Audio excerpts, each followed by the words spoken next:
Shalom, pagi bersama teduhkan kepala, pejamkan mata sejenak. Bapa yang bersemayam kerajaan surga, pagi yang cerah ini kami tidak sia-siakan, kami gunakan dengan baik. Sebelum kami mengadakan akses lain, kami mengadakan mesbah keluarga, mesbah pribadi, kami boleh naikkan pujian penyembahan, dan kami rindu untuk dengarkan renungan firman-Mu. Roh Kudus, lembutkan hati kami. Roh Kudus, sucikan hati dan pikiran kami. Dan firman-Mu boleh jadi berkat, dan kami juga boleh menaikkan doa syafaat kepada Tuhan. Haleluya. Amin. Shalom, pagi. Mari sama-sama kita akan membuka firman Allah 1 Tesalonika pasal 5. 1 Tesalonika pasal 5 ayat pertama sampai ayat yang ke-10. Saya bagi dengan dua bagian. Ayat pertama sampai 6, besok ayat 7 sampai ayat 11. 1 Tesalonika pasal 5 ayat pertama sampai 6. Berjaga-jaga.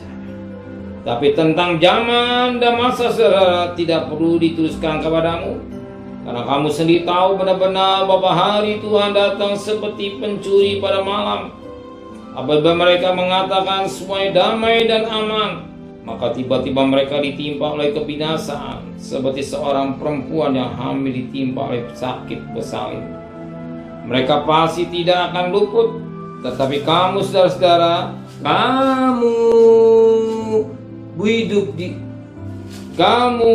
tidak hidup di dalam kegelapan, sehingga hari itu tiba-tiba mendatangi kamu seperti pencuri.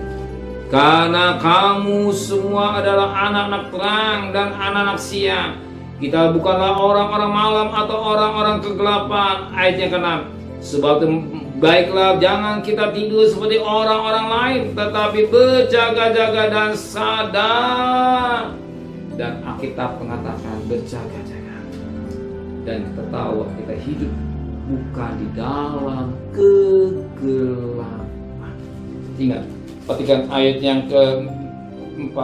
Tetapi kamu saudara, kamu tidak hidup dalam kegelapan, sehingga hari itu dia baru mendatangi kamu seperti pencuri. Saudara saya harus hidup dalam tidak harus hidup dalam terang. Saudara dan saya harus dalam terang, bukan di dalam kegelapan dosa atau perkara-perkara yang tidak baik, tapi di dalam terang. Dalam hidup dan pimpinan Roh Kudus. Ingat, Tuhan katakan Dia datang sebagai pencuri. Gak mungkin pencuri ngambil barang-barang yang jelek. Gak mungkin barang-barang yang busuk. Pasti barang-barang yang mahal, yang berharga. Itulah saudara saya.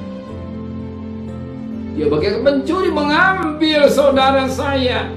Waktu tiba Maranatha, Tuhan sedang. Ya, ingat, berjaga-jaga dan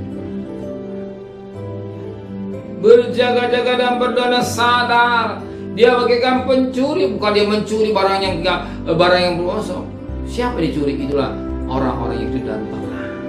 Orang-orang yang hidup dalam terang yang diambil, bukan anak-anak gelap, tapi orang-orang terang atau anak-anak siang atau anak-anak terang. Bukan anak-anak di dalam kegelapan dosa, barang-barang yang busuk, barang yang tidak berarti diambil, tidak. Tapi diambil orang yang terang. Dia mengambil, maka bagaikan, bukan dia pencuri, bukan bagaikan. Pasti mutiara-mutiara itulah saudara saya yang mau menyucikan diri. Maka kita harus berjaga-jaga dan sadar. Kedatangan Tuhan sudah diambang. Siapkan diri untuk menanti kedatangan Dia. Dunia semakin hari semakin menakutkan. Dunia semakin hari semakin bobrok. Dunia semakin hari semakin sukar. Tanda-tanda kita siapkan hidup kita. Ya, memperhatikan pakaian hidup kita. Suatu ketika kita boleh bertemu dengan yang diambil dan dibawa oleh Dia. Amin. Terima kasih Bapa di surga. Kami adalah orang-orang Tuhan. Kami adalah anak-anak Sion. Kami bukan orang-orang gelap. Maka sucikan hati dan pikiran kami. Baik Kau datang, kami boleh bersama-sama dengan Kau. Serta perjalanan kami bekerja, berdagang, sekolah, kuliah. Kembalikan besok pagi yang sehat dengan tidak kurang satu apapun. Berkati Bapak Presiden, Wakil Presiden, para Menteri, para Gubernur, para Bupati, para Wali Kota, para camat, para lurah, para RW, para RT, para medis, para relawan, para teknologi.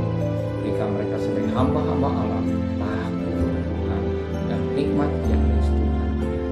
Segala kasih, terimalah berkat nikmat dari Allah Bapa, cinta kasih sayang dari Tuhan Yesus Kristus, dan berkat Roh Kudus pada saudara mulai hari ini sampai Maranatha Tuhan Yesus datang.